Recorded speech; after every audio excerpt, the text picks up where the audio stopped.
I have become legend. I am Tom, Guardian of the Light, the reviewer of games, and this is Destiny 2, the sequel to the game that you either loved or absolutely hated. I personally did not hate or despise Destiny 1, but there are a lot of glaring flaws that I hoped would be solved here, in the sequel. However, Destiny 2 did not really change in the way I wanted to. It copied and pasted a lot of Destiny 1 and simply made more of it. But the quality of it made it really hard for me to make a conclusive decision on how I actually felt about the game. However, here we are. I played about 11 hours of the game, completed the main story and a good number of side quests, reached max rank and have a decent arsenal of legendaries and some exotic weapons. I am ready to review Destiny 2. Let's dive in. Is it following us? Or are we following it? Let's start with the absolute best thing Destiny 2 has to offer. It's the music, or better said, the masterpieces of symphonies. It is uncanny how amazing the soundtrack of this game is. It is fitting, it is grandiose, and quite frankly, if I had to score the game on a music alone, it would get a 10 out of 10, no questions asked.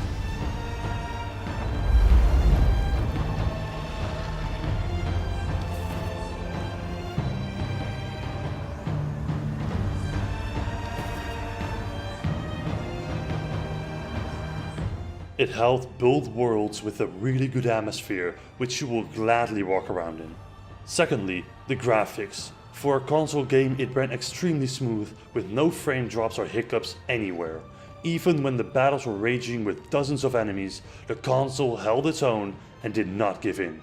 However, and I have to mention this, I have played the beta on PC as well, and the difference in image quality and frame rate is so significant that if I had to give Bungie an extra pat on the back, I would, for making just an excellent PC version of the game. Now onto the actual game itself. Let's begin with the story. For the people who are curious, I'll spoil nothing specific, but I will be speaking in very broad lines. The campaign starts off with the Cabal from the first game invading the city and winning very easily for some reason. After the defeat, the light is disconnected from every Guardian and it's now up to you to find the light again and retake the city, the resting place of the Traveler. That is the campaign in a very simple way, but it is in every way better than Destiny 1. However, that's a very low bar to set, seeing that Destiny 1 had some of the worst coherent writing in the history of gaming. Nonetheless, Destiny 2 luckily has no problem telling you what to do, why you're doing it, and better yet, who you're doing it for. Who are you? Why have you been watching us? I don't even have time to explain why I don't have time to explain. This is... whew, lot of civilization. For me, at least. Of course, I've been living outside the city half my life. Character development is at the very least presented and not shoved aside like in the last game. For the rest, it's just like a classic underdog story. You had everything, you lost it, and now you have to fight uphill to get it all back. The gameplay itself, in my opinion, is the living statement of, if it ain't broke, don't fix it. I mean by this that the gameplay is copied and pasted from Destiny 1 to almost the full extent of what the game has to offer gameplay wise. But again, the gunplay in Destiny 1 and the movement were all very fine tuned to what you would want for this type of shooter. And I can't blame Bungie for taking inspiration from itself, so I'm going to give it a pass. Because even though it feels a bit like you've done it all before, I can't stop myself from being enjoyed while playing it. One completely unrelated thing I'm really happy about, by the way, a thing that seems to be improved from the beta, is that the bosses are no longer extreme bullet sponges. They went down in the right amount of time, not too slow, not too fast, and this also applies to the regular enemies. Although they never were really spongy to begin with, it upped the enjoyment factor by 1. Now lastly, something I'm a bit on the fence about is the Crucible, or better said the PvP arena mode.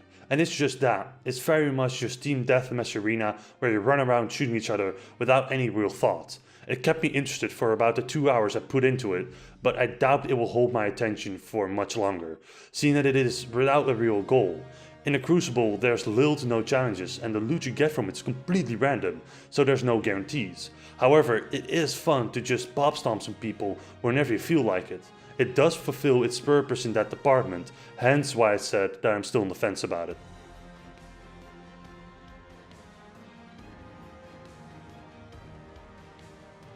Now, there still are some issues that make this game feel like Destiny 1.5 rather than Destiny 2. For starters, the always online bullshit. There is no reason for this to be in the game, and sadly, it doesn't always work, and when it doesn't work, you can't play the game. Oops, bad luck, try again. I get that you can't do strike matchmaking or crucible matches, seeing that those require multiple people, but why do I need an internet connection to roam through the tower or wastelands without anyone else? Doesn't make any sense, and it doesn't help the game. Secondly, I don't like how much they copied and pasted from the previous game. I get that this is a sequel, but 9 out of 10 enemies are the same ones you faced in Destiny 1. The same 4 factions you faced are still here. The already reused Taken even got reused to fill some of the enemy holes. And I don't get why the story was set around the Cabal, a faction that was already explored. It was easy to say that they had been defeated, skip ahead a few years, and greet us with a completely new foe to deal with. I mean, they even teased us with a new enemy at the very end of the credits to set up either Destiny 3 or DLC plans. Which brings me to the next point. Season passes and microtransactions. Whoa, it's a party now, boys and girls. The season pass is pretty straightforward. But what triggered me the most is that in Destiny 1, the Season Pass did not even grant you all the DLC packs, and I'm not sure if this is going to happen again, but either way, I'm going to advise you not to buy it yet. And for as far as the microtransactions go, they are incredibly overpriced, and they also give you random rewards through random engrams, which is nothing but annoying in the highest of degrees.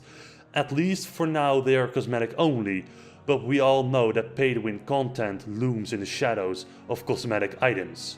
Only time will tell how this will end.